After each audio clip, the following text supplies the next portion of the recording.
राहुल उस श्रापित लोक में खड़ा था। चारों तरफ अंधकार, लाल आसमान और जमीन पर बिखरी हड्डियां, मानो वह मौत के साम्राज्य में आ गया हो। उसके सामने सिंहासन पर बैठा तांत्रिक अपने दानवी रूप में उसे घूर रहा था। उसकी आंखों से आग की लपटें निकल रही थीं और आवाज गूंज रही थी। स्वागत है राहुल, तूने वो द्वार खोल दिया है जिसे कभी खोलना ही नहीं चाहिए था। अब तू इस खेल का हिस्सा बन चुका है। राहुल ने शस्त्र को कसकर पकड़ा और बोला, यह खेल तेरा होगा, लेकिन अंत में करूंगा। तांत्रिक ठहाका मारकर हंसा। उसकी हंसी से पूरा लोक कांप उठा।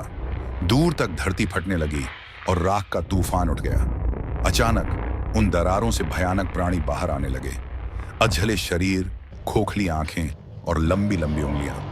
वे सब राहुल की ओर बढ़े। राहुल ने हिम्मत जुटाई और शस्त्र लहराया। जैसे ही उसने वार किया, शस्त्र से तेज रोशनी निकली और कई प्राणी जलकर राख हो गए। लेकिन जितने गिरते उसे दोगुने निकल आते। राहुल समझ गया कि यह सामान्य युद्ध नहीं है। तांत्रिक ने गूंजती आवाज में कहा, यह शस्त्र तेरे पुरखों को मिला था एक वरदान के रूप में, लेकिन तू नहीं जानता राहुल, वरदान और श्राप में बस एक रेखा का फर्क होता है। तेरे वंश ने मेरे साथ विश्वासघात किया था और अब उसी खून से यह श्राप पूरा होगा। राहुल ने चिल्लाकर कहा, झूठ! मेरा वंश गलत हो सकता है, लेकिन मैं नहीं। मैं ये श्राप तोड़ दूंगा। इतना कहकर राहुल ने प्राणियों से भिड़ना शुरू कर दिया। हर वार के साथ उसकी सांसें भारी हो रही थीं, लेकिन शस्त्र की रोशनी और तेज होती जा रही थी।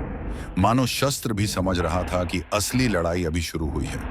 अचानक राहुल के कानों में वही लड़की की आवाज गूंजी, राहुल, डर मत। यह शस्त्र तेरे लिए वरदान है, लेकिन इसे जगाने के लिए तुझे अपना सबसे बड़ा डर तोड़ना होगा। राहुल हक्का बक्का रह गया। उसने इधर उधर देखा, पर लड़की कहीं नहीं थी, सिर्फ उसकी आवाज थी।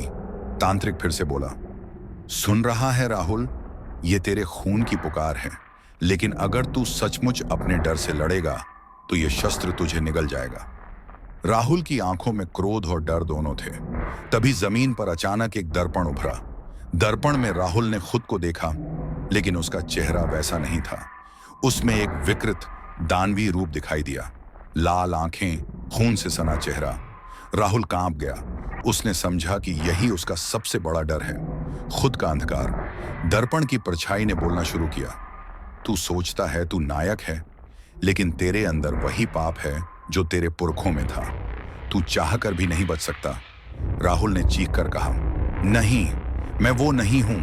मैं अपने वंश की गलतियां नहीं दोहराऊंगा। उसने शस्त्र उठाया और पूरी ताकत से दर्पण पर वार किया।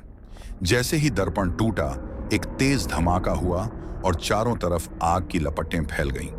प्राणी चीखने लगे और पीछे हट गए। शस्त्र अब पहले से भी ज्यादा चमक रहा था। तांत्रिक गुस्से में दहाड़ा, तूने अपना डर तोड़ा, लेकिन याद रख राहुल, ये तो बस शुरुआत है। असली बलिदान अभी बाकी है। इतना कहकर तांत्रिक अचानक गायब हो गया। अब सवाल ये है, उस सुनहरे द्वार के पार क्या है? क्या राहुल सचमुच श्राप तोड़ने के करीब है, या ये बस तांत्रिक का अगला जाल है? और वो बलिदान, आखिर कौन सा बलिदान होगा? सच्चाई जानने के लिए देखना मत भूलिएगा। अजनबी खंडहर का राज, पार्ट 6।